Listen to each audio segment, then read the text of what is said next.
मेरी शादी एक ऐसी लड़की से हुई थी जो बहुत ही संस्कारी लड़की थी, जबकि मैं एक ऐसा लड़का था जो बहुत ज़्यादा स्मार्ट और मॉडर्न ख्याल का था। मैं कोई संस्कारी नहीं था और ना ही मैंने कभी संस्कार वाली बातों पर ध्यान दिया था। मैं तो हमेशा अपनी दुनिया में मगन रहता था। मेरी एक अलग ही दुनिया थी।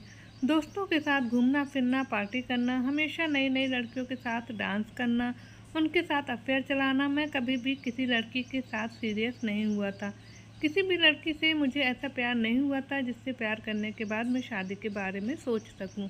और शायद मुझे लड़कियां भी मेरे ही टाइप की मिलती थी, वो भी मेरे साथ फ्लर्ट करती थी। यहाँ तक कि मेरी स्मार्टनेस देखने के बाद मुझसे आसानी से सैड भी हो जाती थी। मैं अपने ऊपर बहुत घमंड करता था। मैं नए ज़माने का और नए ख्यालों का लड़का था। मगर मेरी फैमिली पुरानी और पुराने ख्यालात वाली थी। सबसे ज़्यादा पुरानी सोच रखने वाली तो मेरी मम्मी थी, जिन्होंने अपनी ज़िंदगी गांव में रहकर गुजार दी थी। उनकी शादी मेरे पापा के साथ यहाँ शहर में हुई थी। तब जाकर उन्होंने शहर की बातों को एक्सेप्ट किया था। मेरी दादी को भी एक ऐसी ही लड़की की ज़रूरत थी जो संस्कारी हो, सीधी सादी हो और घर के सारे कामकाज जानती हो। मेरी मम्मी बिल्कुल वैसी ही थी। अब मेरी मम्मी की ख्याल था कि उनकी होने वाली बहू ऐसी ही होनी चाहिए, जो बिल्कुल मासूम, संस्कारी और घरेलू हो, जो सिर्फ घर के काम जानती हो, पढ़ी लिखी हो मगर मॉडर्न ना हो, खूबसूरत हो मगर अपनी खूबसूरती दूसरों के सामने जाहिर ना करती हो, घर के काम में माहिर हो मगर बाहर की बातों को ज़्यादा ना जानती हो, संस्कारी हो और संस्कार के हिसाब से ही चलने वाली लड़की हो। मेरी मम्मी मुझे बताती थी कि देखना, मैं तुम्हारे लिए ऐसी ही लड़की तलाश करूँगी जिसमें ऐसी सारी क्वालिटीज़ होंगी जैसी मेरी सोच है। मैं अपनी मम्मी की बात पर ज़ोर ज़ोर से हंसता था। अपनी मम्मी से कहता था कि जब दादी ऐसी क्वालिटी की लड़की पापा के लिए लाना चाहती थी तो वो पुराना दौर था, इसलिए दादी को आप जैसी उस ज़माने की लड़की आसानी से मिल गई थी। मगर अब नया ज़माना है, अब आपको ऐसी लड़की ढूंढने से भी नहीं मिलेगी। और आप एक ही लड़की में जितने गुण देख रही हो, उनमें से एक भी गुण अगर आपको मिल जाए तो आप मेरा नाम बदल देना। मैंने अपनी मम्मी को ये बात बहुत कॉन्फिडेंस के साथ कही थी। मैंने कहा, मम्मी अब ज़माना बहुत आगे बढ़ चुका है। अब आपको दूर दूर तक भी ऐसी लड़की नहीं मिलेगी जैसी ये लड़की आप सोच कर बैठी हुई हो। आजकल लड़कियां इतनी मॉडर्न हो गई हैं कि घर में भी मेकअप से ही रहती हैं। और अगर कोई लड़की बहन जी टाइप कपड़े पहन लेती है तो उसकी सब लोग इंसल्ट करने लगते हैं। आजकल पुराने ज़माने की लड़कियों का बिल्कुल भी क्रेज नहीं है और लड़कियों को लोग बेवकूफ़ बना देते हैं, जो पुराने ज़माने की लड़कियों की तरह अपनी लाइफ को जी रही हैं।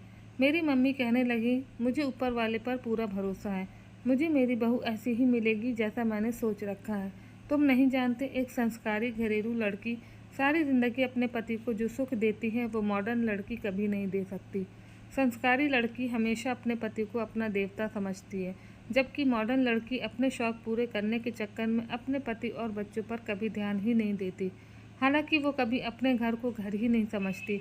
उसकी गृहस्थी तो वही होती है जिस लाइफ स्टाइल से अपनी ज़िंदगी को जी रही होती है। तुम देखना, मैं तुम्हारे लिए ऐसी लड़की तलाश करके ही रहूँगी। भले ही मुझे तुम्हारे लिए ऐसी लड़की ढूंढने में समय लग जाए, मगर मैं इस घर में मॉडर्न लड़की को कभी बर्दाश्त नहीं कर सकती। तुम भी सावधान रहना, अगर तुमने किसी ऐसी लड़की से मोहब्बत की तो। अपनी मम्मी की बात सुनकर मैं फिर से हंसने लगा था। मैंने कहा, मम्मी, मैं कभी किसी लड़की के साथ सीरियस नहीं होता, मगर मैं अपने आप से रिक्वेस्ट करता हूँ कि आज के ज़माने के हिसाब से आपको अपनी सोच बदल लेनी चाहिए। मेरी मम्मी कहने लगी, बस तुम चुप रहो। देखो अपनी मम्मी का कमाल, मैं तुम्हारे लिए संस्कारी लड़की ही लेकर आऊँगी जो हमारे घर को अपने कदमों से रोशन बना देगी। फ़िलहाल तो मैंने अपनी मम्मी की हाँ में हाँ मिला दी थी। मैं उनका इकलौता बेटा था।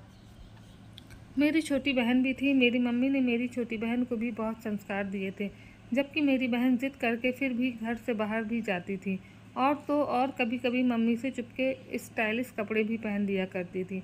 मम्मी को इस बारे में आज तक नहीं पता था कि उनकी बेटी भी उनके संस्कार के खिलाफ कभी कभी चली जाती है। ये बात सिर्फ मैं जानता था और इस बात पर मैं अपनी बहन को खूब ब्लैकमेल किया करता था। मुझे अपनी बहन से कोई काम करवाना होता तो मैं उसको डरा देता था कि तुम्हारे फ़ोटोज़ मम्मी को दिखा दूंगा। वो बहुत डर जाती थी और आसानी से मेरा कोई भी काम कर देती थी। मेरी मम्मी थोड़ी स्ट्रिक्ट भी थी, जबकि मेरे पापा ऐसे बिल्कुल भी नहीं थे। हालांकि पापा की भी यही ख्वाहिश थी कि उनके घर में उनकी पत्नी की ही जैसी बहू आनी चाहिए। मेरी मम्मी ने हमारे घर को बहुत अच्छे से संभाला हुआ था। मेरी मम्मी से मेरी दादी भी बहुत खुश थी। मेरी मम्मी अपनी बहू के लिए भी ऐसी ही एक्सपेक्टेशन कर रही थी, अपने दिल में सजाए बैठी थी। अब आगे देखना था कि मेरी मम्मी को ऐसी लड़की मिली भी है या नहीं। मुझे तो कभी ऐसा लगता ही नहीं था कि मम्मी को ऐसी लड़की मिलेगी भी, क्योंकि इतने सालों से मेरी मुलाकात जितनी भी लड़कियों से हुई थी और सभी मॉडर्न थी। मैंने अभी तक कोई भी ऐसी संस्कारी लड़की नहीं देखी थी जो मेरी मम्मी की सोच पर उतरती हो। हालांकि मुझे खुद भी मॉडर्न लड़कियां पसंद थी। मैं अपने लिए एक स्टाइलिश लड़की को अपनी पत्नी बनाने के बारे में सोचता था, जो मेरे साथ कदम से कदम मिलाकर चले। उसकी सोच बिल्कुल फ्री होनी चाहिए, क्योंकि मैं भी ऐसे ही सोच रखने वाला इंसान था। मगर मेरी मम्मी ने ऐसी लड़की की तलाश कर ही ली थी जैसी उन्होंने सोची हुई थी। मैं इस बात पर हैरान रह गया था कि उनको आखिर इस तरह की लड़की आज के ज़माने में कैसे मिल गई। मेरी मम्मी ने जब मेरे लिए लड़की पसंद की तो मुझे पता चला कि वो लड़की काफ़ी संस्कारी है और कभी घर से बाहर ही नहीं निकलती। यहाँ तक कि उसके सर से तो पल्लू भी नहीं उतरता। तब मैं थोड़ा हिचकिचाहट का शिकार हुआ था कि पता नहीं हमारा कैसे गुजारा होगा, क्योंकि मैं ऐसा बिल्कुल भी नहीं था। मैं तो हमेशा यही सोचता था कि मेरी मम्मी को ऐसी लड़की कभी मिलेगी ही नहीं। मगर मैं ये नहीं जानता था कि उन्हें ऐसी लड़की जल्द ही मिलने वाली है, क्योंकि मेरी मम्मी तो ज़िद पर अड़ गई थी कि मेरी शादी कराएंगी तो ऐसी ही लड़की से करवाएंगी, वरना मेरी शादी करने में देर कर देंगी। अब मैं सोच सोच कर परेशान हो रहा था। मैं सोच रहा था कि मेरी पत्नी के साथ मेरा गुजारा होना बहुत मुश्किल सी बात है। वो भी मेरी मम्मी की तरह मनगढ़ंत बातों पर विश्वास करने वाली लड़की ही होगी और बात बात पर मुझे रोक टोक करेगी। लेकिन घर वालों की मर्जी देखते हुए चुप कर गया था, क्योंकि मेरी मम्मी की खुशियाँ ऐसी ही लड़की में थी। यहाँ तक कि मेरे पापा भी इस रिश्ते से खुश थे। मेरी समझ नहीं आ रहा था कि ऐसा कैसे हो गया। ये सब कुछ इतनी जल्दी जल्दी हो गया था कि मुझे समझने का वक्त भी नहीं मिला था। मेरे घर वाले तो उस लड़की की तारीफ़ करते करते नहीं ठहर रहे थे। इतनी ज़्यादा तारीफ़ कर रहे थे कि मुझे उलझन होने लगी थी। उनकी इतनी ज़्यादा तारीफ़ करने पर मैंने सोचा कि लड़की सच में अच्छी होगी, तभी तो वो सबको आसानी से पसंद आ गई है। उनकी पसंद को देखते हुए मुझे लगा अब बहुत जल्द ही मुझे अपनी ज़िंदगी में भी चेंजेस देखने पड़ेंगे, क्योंकि सब मेरी आने वाली पत्नी से बहुत ज़्यादा इम्प्रेस हुए थे, जो कि बहुत संस्कारी थी। तो मुझे ऐसा ही लगा था कि वो इस घर में आने के बाद मेरा भी रूटीन चेंज कर देगी। मैं अब कुछ भी नहीं कर सकता था, इसलिए मैंने सब कुछ वक्त पर छोड़ दिया था और एक गहरी सांस भरी कि अब जो होगा वो देखा जाएगा। मेरी पत्नी जैसी भी होगी मैं उसे अपनी पसंद के मुताबिक बना ही लूँगा। आखिर मैं मर्द हूँ और उसका पति बन जाऊँगा, तो वो मेरे कहने के मुताबिक ही चलेगी। मेरी हर बात मानना उसका फ़र्ज़ होगा। जैसी ही लड़की पसंद आने के बाद कुछ रस्मों की बात आई तो बहुत मुश्किल से लड़की के घर वाले राज़ी हुए थे, क्योंकि उनका कहना था कि वो लोग डायरेक्ट शादी करना चाहते हैं, इंगेजमेंट तक वो लोग नहीं करना चाहते थे। वो अपनी बेटी की जल्द से जल्द शादी कर देना चाहते थे। ना जाने उन्हें अपनी बेटी की शादी की इतनी जल्दी क्यों हो रही थी। मेरी मम्मी की तो बहुत ख्वाहिश थी कि वो मेरी शादी खूब धूमधाम से और सारी रस्म रिवाज के साथ ही करें। आखिर में उनका एक ही तो बेटा था, इसलिए वो अपने सारे अरमान पूरे करना चाहती थी। मगर लड़की के घर वालों ने उनका दिल तोड़ दिया था। मुझे अपने घर वालों का मुंह बनते हुए देखकर बहुत हंसी आई थी। लड़की के घर वाले तो बस किसी भी हाल में जल्द से जल्द हमारी शादी को कह रहे थे। मेरी मम्मी ने अभी तक शादी की कोई तैयारी भी नहीं की थी और वो लोग तो इतनी जल्दी मचा रहे थे कि मेरे घर वाले सोच विचार में पड़ गए थे।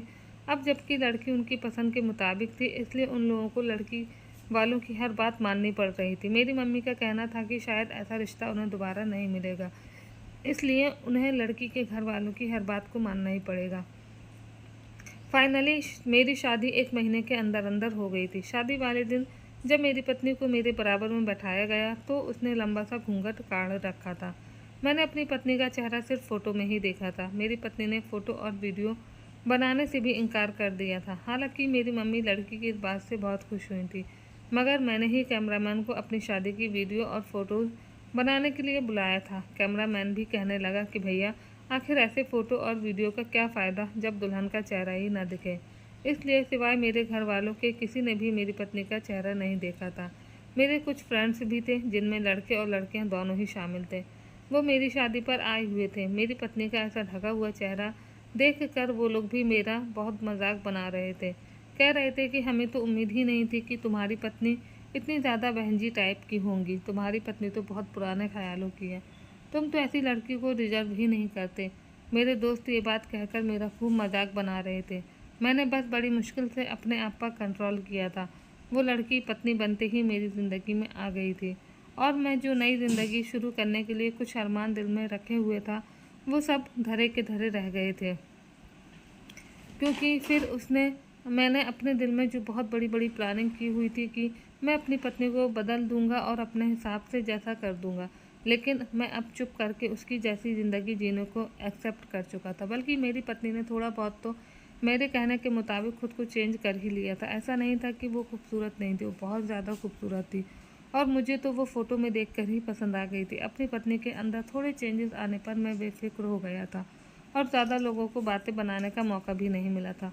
बल्कि धीरे धीरे मैं अपनी पत्नी के संस्कारी होने पर गर्व महसूस करने लगा था, क्योंकि मेरी पत्नी मेरे घर वालों को भी बहुत खुश रख रही थी। मेरे घर में उसके आने से खुशहाली आ गई थी, क्योंकि जैसा मेरी मम्मी ने कहा था कि संस्कारी लड़की के कदम घर में रौनक कर देते हैं, उनकी कही गई ये बात बिल्कुल सच थी। मेरी पत्नी के आ जाने से घर में एक अजीब सी रौनक छाई हुई थी। वो ज़्यादा किसी के सामने भी नहीं आती थी, घर वालों से भी हमेशा नज़र झुकाकर बात करती थी और सबका ही कहना मानती थी, घर के सारे कामकाज करती थी और यहाँ तक कि मेरे माता पिता की आज्ञा का पालन करती और उनकी बहुत देखभाल करती थी। मेरी पत्नी के आ जाने से मेरी अच्छी जगह नौकरी भी लग गई थी और फिर मेरी दूसरे शहर में पोस्टिंग भी हो गई। पोस्टिंग हो जाने की वजह से मुझे एक रेंट पर फ्लैट भी लेना पड़ गया था। मेरी इस कामयाबी से मेरे घर वाले बहुत खुश हुए थे, क्योंकि उन्हें कभी लगता ही नहीं था कि मैं कभी अपने एन्जॉयमेंट की ज़िंदगी से निकलकर इस तरह से मेहनत करके कामयाब भी हो सकता हूँ।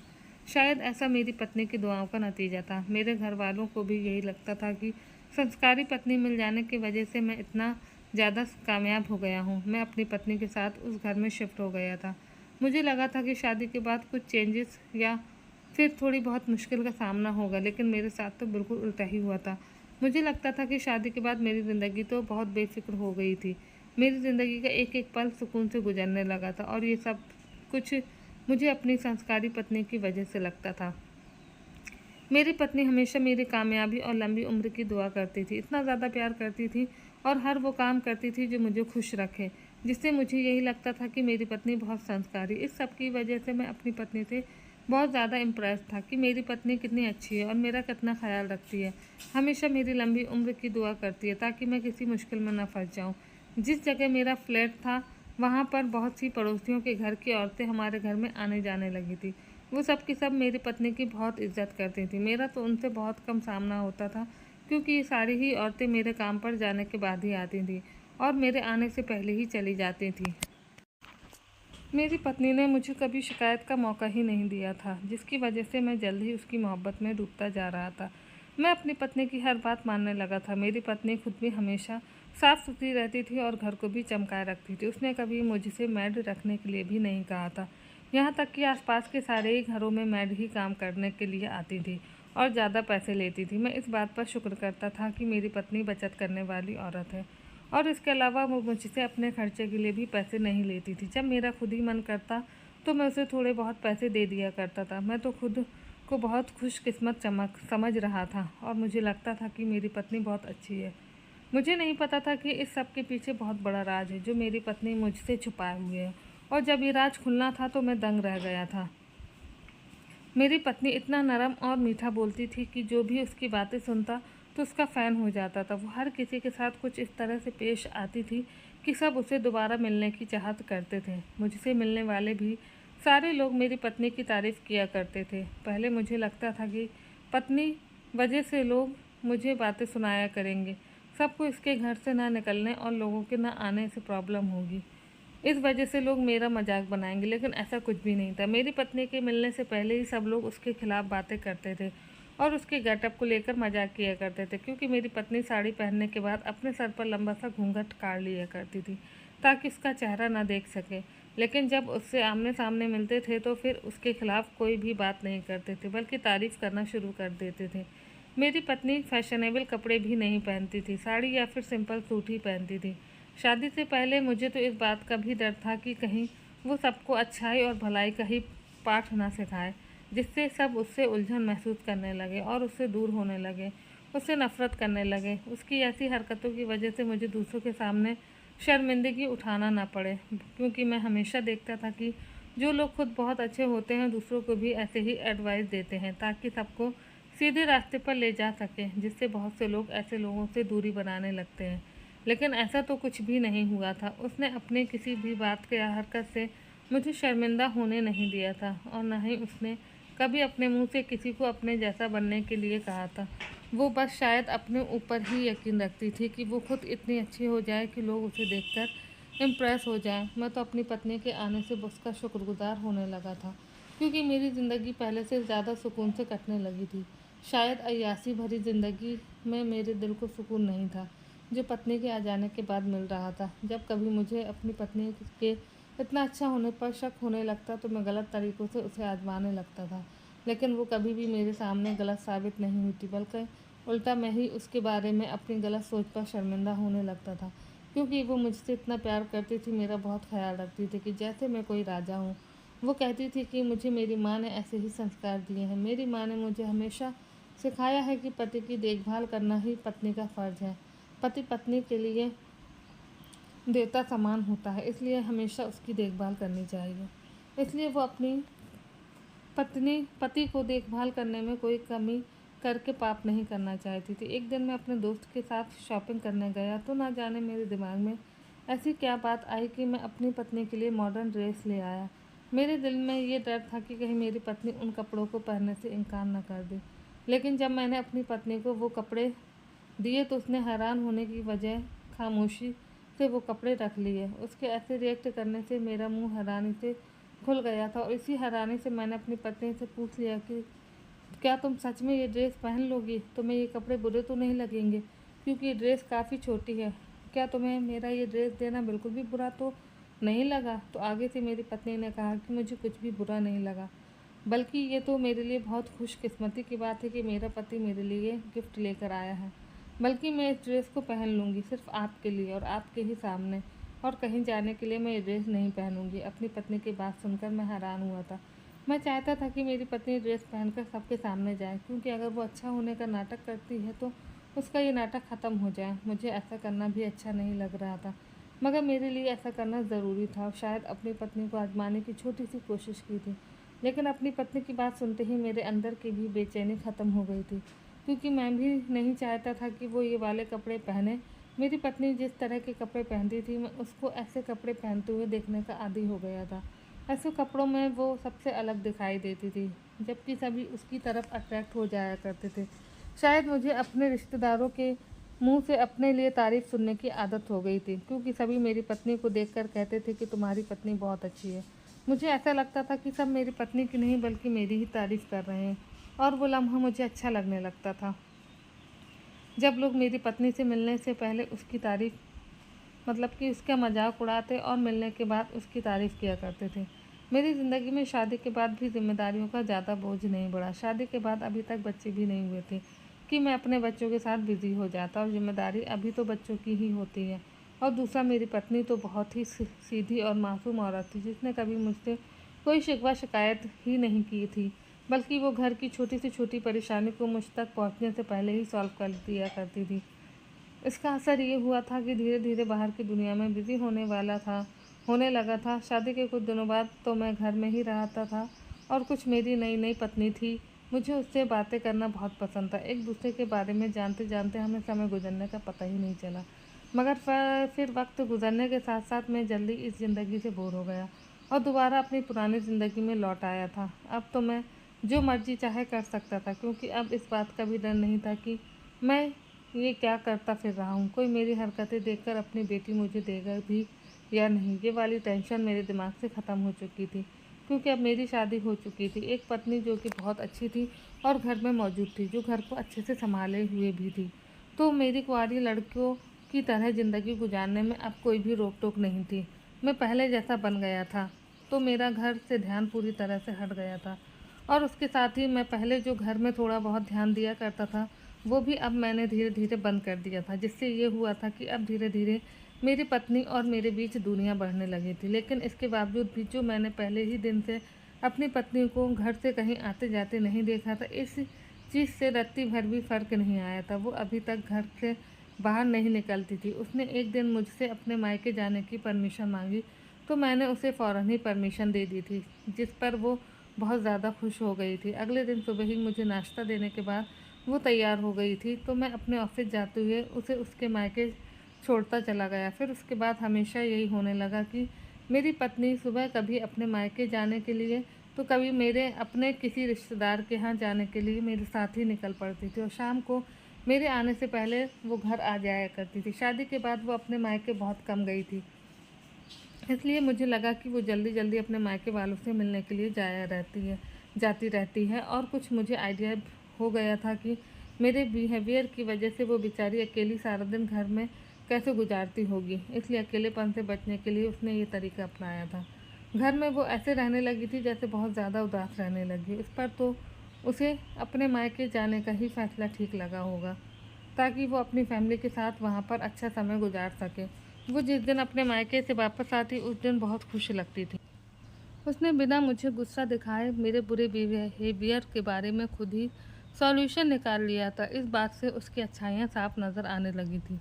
धीरे धीरे मेरा जैसे ही ये रूटीन बना तो मेरे घर वालों ने बातें बनाना शुरू कर दी थी। मेरी मम्मी को भी इस बात का बुरा लगने लगा था कि मेरी पत्नी रोज़ घर से बाहर क्यों जाने लगी है। उनका कहना था कि चलो तुम तो ऑफिस जाते हो, लेकिन तुम्हारी पत्नी को तो घर में ही रहना चाहिए, जबकि वो खुद भी घर का कामकाज छोड़कर घूमने फिरने के लिए निकल जाती है, ताकि कोई मेरा रिश्तेदार हमारे फ्लैट में ना आ जाए। वो किसी की भी देखभाल करने से अपनी जान छुड़वाना चाहती है। कामचोर होने की वजह से जिस दिन से वो इस फ्लैट में आई थी उस दिन से उसने एक बार भी मेरी फैमिली को खाने पर इनवाइट नहीं किया था और ना ही उसने खुद मेरे घर जाने की जिद की थी। मगर मैंने अपनी फैमिली की एक नहीं सुनी और ना ही अपनी पत्नी से कुछ कहा था, जिस पर मेरे मम्मी पापा मुझसे नाराज़ तो बहुत हुए थे। मुझे पत्नी का गुलाम बनने के ताने भी दिए गए थे, लेकिन मैंने ज़्यादा ध्यान नहीं दिया था। मुझे तो अपनी आराम वाली ज़िंदगी बहुत प्यारी हो चुकी थी और मैं उस टाइम से डरता था कि कहीं मैं अपनी पत्नी से गुस्से में कह ना दूं और वो मेरी बात का जवाब ना मांग ले कि अगर वो अपने मायके जाती हो तो मैं कौन सा अपने फ्री टाइम में घर में बैठकर घर के मैटर्स में उसकी बातें सुनता हूँ। बल्कि छुट्टी वाले दिन भी मैं ज़्यादातर मोबाइल में ही बिजी रहता था। मैं एक दो बार अपनी पत्नी के साथ उसके मायके भी गया था, लेकिन कुछ देर के अलावा ज़्यादा देर तक नहीं रुक सका था, क्योंकि वो लोग मेरी पत्नी के जैसे ही थे। हर बार मुझे संस्कार की बातों का ही लेक्चर दिया करते थे। इन्हीं बातों की वजह से मैं ज़्यादा देर तक वहाँ पर नहीं रुक पाता था और फिर मैंने अपनी ससुराल जाना बिल्कुल ही ख़त्म कर दिया था। इसके बावजूद भी मेरी पत्नी ने मुझसे कभी कुछ नहीं कहा और ना ही कभी उसके मायके वालों की तरफ से कोई शिकायत आई थी। तब जब मेरे घर वालों को मेरी पत्नी से प्रॉब्लम हुई तो मुझे डर था कि कहीं मेरी पत्नी गुस्से में आकर मुझे कुछ कह ना दे, क्योंकि मुझे तो उसके घर जाना पसंद ही नहीं है और उसे उम्मीद की जा रही है कि वह हर हफ्ते मेरे घर पर जाया करे। मेरा घर और मेरे पेरेंट्स का घर 1 घंटे की दूरी पर था। कार से हम लोगों को 1 घंटा लगता था और वहीं पर थोड़ी ही दूरी पर मेरी पत्नी का मायका भी था। सबसे ज़्यादा शिकायत मेरी मम्मी को इस बात की होती थी कि तुम और तुम्हारी पत्नी अपने ससुराल आते हो, मगर तुम्हारी पत्नी और तुमसे इतना नहीं होता कि यहाँ आकर हम लोगों से भी मिल लिया करो। मैंने अपनी पत्नी को अपने घर वालों की किसी भी बात के बारे में कुछ नहीं बताया, लेकिन फिर भी उसके कानों तक कोई ना कोई बात पहुंच ही जाती थी। तब वो रोती तो मैं उसे तसल्ली दे दिया करता था कि लोग तो बातें करते ही हैं, अगर खुद को खुश रखना है तो लोगों की बातों को इग्नोर करना होगी। एक दिन मैं ऑफिस से कुछ ज़्यादा ही जल्दी घर आ गया था, क्योंकि मुझे अपनी तबीयत कुछ ठीक नहीं लग रही थी। अभी मुझे घर आए थोड़ी देर हुई थी कि मेरी पत्नी भी घर के अंदर आ गई। मैंने देखा कि मेरी पत्नी के हाथ में वही ड्रेस वाला शॉपर है जो मैंने उसे लाकर ही दी थी। मुझे कुछ समझ नहीं आया कि वो इसे कहाँ लेकर गई थी। मुझे पहले से ही घर में देखकर वो कुछ परेशान हो गई थी। मैंने शॉपर के बारे में उससे पूछा। पहले तो वो बहुत ज़्यादा घबरा गई, लेकिन फिर उसने कुछ देर के बाद कहा कि मेरी दोस्त को ऐसे कपड़े देखने थे, तो इसलिए मैं कपड़े अपने दोस्त को दिखाने के लिए उसके घर ले गई थी। उसकी बात सुनते ही मैंने गहरी सांस भरते हुए सर हिला दिया और आंखें बंद करके बिस्तर पर लेट गया था। मेरी कंडीशन देखने के बाद मेरी पत्नी बहुत परेशान हो गई और फिर उसने तब तक सांस नहीं लिया जब तक उसने मुझे पहले से बेहतर महसूस नहीं करा लिया। उसकी परेशानी देखकर मैं दिल ही दिल में अब शर्मिंदा हो रहा था। कुछ दिनों के बाद मेरी बहन की शादी की तैयारियां शुरू हो गई, तो मेरी पत्नी ने मेरी बहन की शादी में मम्मी के साथ मिलकर खूब उनके काम में हाथ बटाए। वो कुछ दिनों के लिए मेरे घर चली गई थी और सारे काम को भी उसने अच्छी तरह से संभाल लिया था। कुछ दिनों पहले जो मेरी मम्मी मेरी पत्नी की बुराइयां कर रही थी और वो एक बार फिर से उसका सबसे आगे काम करने के अंदाज में उसकी तारीफ़ करते नहीं थक रही थी। फिर से सबसे अच्छी मेरी पत्नी ही नज़र आ रही थी और शादी में भी सारे मेहमानों की ज़बान पर मेरी पत्नी ही क्या नाम था। ये सब देखकर मैं गर्व से फूले नहीं समा रहा था। सबसे ज़्यादा शादी की तैयारियों का बोझ मेरी पत्नी ने ही उठाया हुआ था, क्योंकि वो हर काम में बिल्कुल परफेक्ट थी, काम करने में भी और हर एक अच्छी एडवाइस देने में भी। मेरी बहन को भी हर काम अपनी भाभी की पसंद से ही चाहिए था। मैंने अपनी बहन की शादी पर अपने कुछ दोस्तों को भी इनवाइट किया था। मेरी शादी पर भी मेरी फ्रेंड्स आए थे, लेकिन मेरी पत्नी ने लंबा घूंघट किया हुआ था। इस वजह से उसका चेहरा नहीं देख पाए थे और शादी पर उन्होंने मेरी मजाक भी बहुत बनाया था। लेकिन अब मेरी पत्नी अपने सर पर पल्लू रखती तो थी, मगर फंक्शंस में अपना चेहरा नहीं ढकती थी। मेरी पत्नी को देखकर मेरी शादी में आने वाले मेरे फ्रेंड्स बहुत ज़्यादा हैरान हुए थे, जिस पर मैं उनके एक्सप्रेशन से कुछ घबरा सा गया था। मेरी पत्नी उनसे बहुत अच्छे तरीके से मिली थी, अब जिसकी वजह से मेरे दोस्त और ज़्यादा हैरान हो गए। मुझे बार बार अपने फ्रेंड्स को ऐसा देखकर हंसी आ रही थी। मैं फिर से अपनी ज़िंदगी में खुश रहने लगा था। मेरी बहन की शादी खत्म होते ही मैं और मेरी पत्नी, जो अपनी फैमिली के साथ रह रहे थे, एक बार फिर से अपने घर में वापस आ गए थे और यहाँ आते ही फिर से वही पुराने रूटीन के हिसाब से ज़िंदगी शुरू हो गई थी।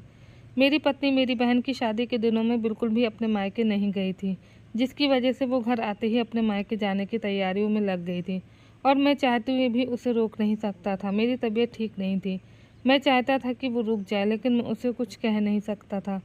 उस दिन मायके जाने के बाद मेरी पत्नी ने अपने मायके जाना बहुत कम कर दिया था, जिससे मुझे लगा कि शायद वो खुद को घर में रहने का आदी कर रही है। एक दिन मैं घर आया तो मैंने अपनी पत्नी को बताया कि मेरे फ्रेंड्स ने एक बहुत बड़ी पार्टी रखी है, तो मैं कल ऑफिस से घर नहीं आऊँगा, डायरेक्ट अपने फ्रेंड्स के पास जाऊँगा। मेरे मुंह से पार्टी की बात सुनकर मेरी पत्नी बहुत ज़्यादा परेशान हो गई थी, जबकि मुझे उसकी परेशानी की वजह समझ नहीं आई थी, मगर मैं उससे कुछ पूछे बिना ही अपनी खुशी में बिजी हो गया था।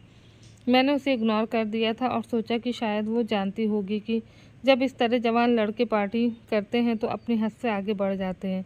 अगले दिन मैं खुशी खुशी तैयार होकर ऑफिस जाने के लिए निकल गया था। मैं ऑफिस से 7 बजे आ जाता था और फिर आज तो मैं डायरेक्ट ही वहाँ से अपने दोस्तों के पास जाने वाला था। 7 बजते ही मैं अपने दोस्तों के पास चला गया था। वहाँ पहुँचते ही मेरे फ्रेंड ने मेरा बहुत अच्छा वेलकम किया था। पार्टी में मेरे फ्रेंड ने खुश रहने वाली हर चीज़ का बंदोबस्त किया हुआ था और मैं भरपूर तरीके से पार्टी को एंजॉय कर रहा था। तभी मेरे कानों में कुछ ऐसी बातें पड़ने लगी जिसे सुनकर मेरा दिमाग पागल होने लगा था। पार्टी में आए हुए मेरे एक फ्रेंड ने मुझे बताया कि आज हम तुम्हारे सामने एक बहुत बड़ी सच्चाई खोल कर रखना चाहते हैं। मैं अपने दोस्त की बात समझ नहीं सका था कि वो आखिर मुझसे क्या कहना चाह रहा है। मैंने अपने दोस्त से उसकी बात का मतलब पूछा तो वो कहने लगा कि तुम्हारी पत्नी अच्छी औरत नहीं है। तुम्हारी शादी पर तो हमने तुम्हारी पत्नी का चेहरा नहीं देखा था, इसलिए हम उसे पहचान नहीं पाए थे, लेकिन अब जब हमने तुम्हारी पत्नी का चेहरा देख लिया है तो हम तुम्हें उसकी सच्चाई से आगाह कर देना चाहते हैं। मेरे फ्रेंड्स कहने लगे, आधे घंटे बाद तुम्हारे सामने सारी सच्चाई खुलकर आ जाएगी। मेरे दोस्तों ने मुझे सोफे के पीछे बैठने के लिए कहा था और कहा था कि यहाँ बैठ जाओ, थोड़ी देर के बाद तुम्हें यहीं से ही बैठे बैठे सब कुछ नज़र आ जाएगा। मैं अपने दोस्त के कहने के मुताबिक सोफ़े के पीछे बैठ गया था। सोफ़े के पीछे बैठने के बाद मैं उन लोगों को दिखाई नहीं दे रहा था, जबकि उन लोगों को मैं अच्छी तरह से देख सकता था। वो लोग ड्रिंक कर रहे थे और गाने बजाकर खूब डांस कर रहे थे। ये मेरे दोस्त का घर था और आज उसकी सक्सेस की पार्टी थी, जिसमें उसने हम सारे ही फ्रेंड्स को बुलाया था। अब मुझे आधा घंटा होने का इंतज़ार था, लेकिन जैसे ही आधा घंटा पूरा हो गया तो मेरे फ्रेंड के घर पर 1-2 लड़की आई थी। उनमें से एक लड़की को देखकर तो मेरे होश उड़ गए थे, क्योंकि इनमें से एक जो लड़की वहाँ पर आई वो कोई और नहीं बल्कि मेरी ही पत्नी थी और मेरी पत्नी ने वही ड्रेस पहनी हुई थी जो मैंने उसे लाकर दी थी। उसके साथ जो लड़की आई थी वो और मेरी पत्नी दोनों ही आकर मेरे दोस्तों के गले लगने लगी और फिर पार्टी को एंजॉय करके वहाँ डांस करने लगी। मेरे एक दोस्त ने कहा कि हमने तुम्हें लेट आने के पैसे नहीं दिए हैं, आज तुम बहुत देर से आई हो। तो वो कहने लगी कि आ गई हूँ, मगर तुम लोगों को मज़ा खूब दिलाऊंगी। ये सब देखकर तो मेरा खून खौल रहा था। आज मैंने पहली बार अपनी पत्नी को ऐसी कंडीशन में देखा था। मेरी पत्नी ने ड्रिंक करना भी शुरू कर दिया और वो एक अजीब सी कंडीशन में डांस कर रही थी। इसका मतलब ये था कि मेरे दोस्त मेरी पत्नी को पहले से जानते थे और वो मुझे उसकी यही सच्चाई दिखाना चाह रहे थे कि वो कोई शरीफ और संस्कारी लड़की नहीं है, बल्कि एक बार डांसर है। मेरे दोस्तों ने मुझे बताया था कि उन्होंने 2 बार डांसर लड़कियों को बुलाया है, जो कि अक्सर बार में डांस करती हैं और मर्दों का मन खूब लुभाती हैं। मेरा मन तो कर रहा था कि इस धोखाधड़ी पर अपनी पत्नी से बहुत बड़ा बदला लूँ। मैं भले ही कितना बिगड़ा हुआ था, मगर मैं जैसा भी था ऐसा सबके सामने था। मैंने शरीफ होने का कभी कोई नाटक नहीं किया था। मुझसे अपनी पत्नी की बेगैरत बर्दाश्त नहीं हो रही थी कि वो मेरे ही दोस्तों के साथ डांस कर रही थी। मुझसे रहा नहीं गया और मैं सोफे के पीछे से उठकर निकल आया और जाते ही अपनी पत्नी का हाथ पकड़कर उसके गाल पर एक ज़ोरदार थप्पड़ मार दिया। मेरी पत्नी, जो कि डांस कर रही थी, अपने गाल पर एकदम थप्पड़ पड़ जाने से और एकदम मुझे अपने सामने देखने से वो पूरी तरह से घबरा गई थी। मैंने अपनी पत्नी से कहा, तो ये है मेरी संस्कारी पत्नी जो आज तक मेरे ही दोस्तों के साथ डांस कर रही है और तो और ड्रिंक भी कर रही है। मेरा दोस्त कहने लगा, हम तो इसे जानते हैं और हमें ये भी पता है कि सब लोग तुम्हारी पत्नी की बहुत तारीफ़ करते हैं। वो बहुत ज़्यादा संस्कारी है। हमें लगता है कि तुम हमारी बात पर यकीन नहीं करोगी, इसलिए हमने पार्टी ये अरेंज की और यहाँ पर तुम्हें इनवाइट किया और लड़कियों को भी बुलाया था कि तुम अपनी पत्नी की सच्चाई अपनी आंखों से देख सको। देख लो कि ये कोई संस्कारी लड़की नहीं है, बल्कि एक बार डांसर है। मेरी पत्नी की आंखों में आंसू आ रहे थे। मैंने दहाड़कर अपनी पत्नी से कहा कि तुमने संस्कारी होने का नाटक क्यों किया। फिर उसने रोते हुए मुझे अपनी एक ऐसी कहानी सुनाई जिसे सुनकर मैं दंग रह गया था। मेरी पत्नी कहने लगी, बचपन से ही मुझे मेरे माता पिता ने बहुत रोक टोक में रखा था, मगर मैं एक आज़ाद ख्याल की लड़की थी। मेरे 2 रूप हैं, पर कॉलेज जाने के बहाने से डांस करती थी, लोगों को अपने टैलेंट दिखाना चाहती थी, मगर मेरे घर में सारे संस्कारी लोग हैं, इसलिए वो मेरे डांस करने पर सख्त खिलाफ थे। किसी ने भी मुझे डांस करने की परमिशन नहीं दी, तो मैंने एक बार में डांस करना शुरू कर दिया। इस तरह लोग मेरे डांस के दीवाने होने लगे। लड़के भी मेरे करीब आने लगे, मगर मैं तो एक खुले मिजाज की लड़की थी। मुझे लड़कों का करीब आना, छोटे छोटे कपड़े पहनना बहुत पसंद था। मैं घर वालों के सामने संस्कारी बनकर रहती थी, जबकि रात होने पर खामोशी से अपने घर से निकलकर एक बार में डांस करने के लिए जाती थी। मेरे इस राज के बारे में कोई नहीं जानता था कि मैं रात के अंधेरे में खामोशी से घर से निकल जाती हूँ। एक दिन मेरी सच्चाई मेरी फैमिली के सामने खुलकर आ गई तो उन लोगों ने जल्द से जल्द मेरी शादी करने का फैसला कर लिया था। उन्हें लगा था कि मेरी शादी हो जाने के बाद मैं ऐसा कुछ भी नहीं करूँगी। इस तरह जल्दबाजी में मेरी शादी आपके साथ हो गई। मैंने आपके घर वालों का भी अपने संस्कारी होने से दिल जीत लिया था। फिर धीरे धीरे आप भी मेरे दीवाने हो गए थे।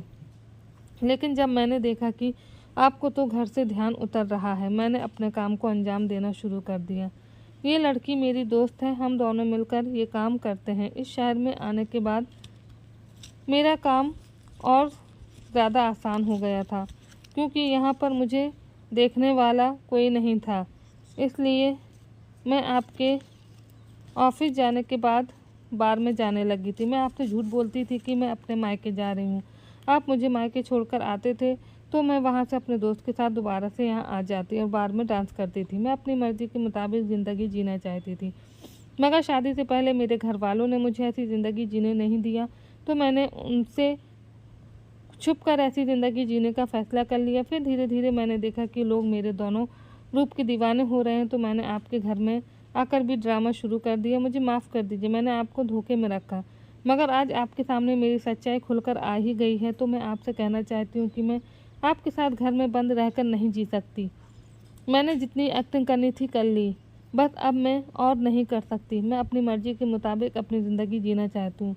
आप चाहो तो मुझे डिवोर्स दे सकते हो। मैं अब अपनी पत्नी को छोड़ नहीं सकता था, क्योंकि मैं उस ज़िंदगी का आदी हो गया था। उसकी बात सुनकर मैं हैरान तो बहुत हुआ था, इसलिए कुछ टाइम मुझे नॉर्मल होने में लग जाना था। मैंने थोड़ी देर के बाद अपने दिमाग से सारी बातों को निकालते हुए सोचा कि मेरी पत्नी की हकीकत मेरे साथ साथ मेरे दोस्तों के सामने भी खुल गई। वो अपनी ज़िंदगी आज़ादी से जीना चाहती है, तो मुझे उसको छोड़ ही देना चाहिए। मेरी आज अपने फ्रेंड के सामने भी बहुत इंसल्ट हुई थी, इसलिए मैंने अपनी पत्नी के कहने के मुताबिक उसे डिवोर्स दे दी थी। उसे उसकी ज़िंदगी जीने के लिए छोड़ दिया था। अब वो अपनी ज़िंदगी अपने मुताबिक ही जी रही है। वैसे भी किसी की ज़िंदगी पर हमारा कोई हक नहीं होता। हर इंसान को अपनी ज़िंदगी अपने मुताबिक गुजारनी चाहिए। शायद मेरी पत्नी अभी भी बार डांसर ही है। उस दिन की बात से मैंने अपनी पत्नी की कभी कोई खबर नहीं ली। वो मेरे घर से अपना सारा सामान लेकर जा चुकी थी। हम दोनों की फैमिली को भी हमारे डाइवोर्स के बारे में पता चल गया था।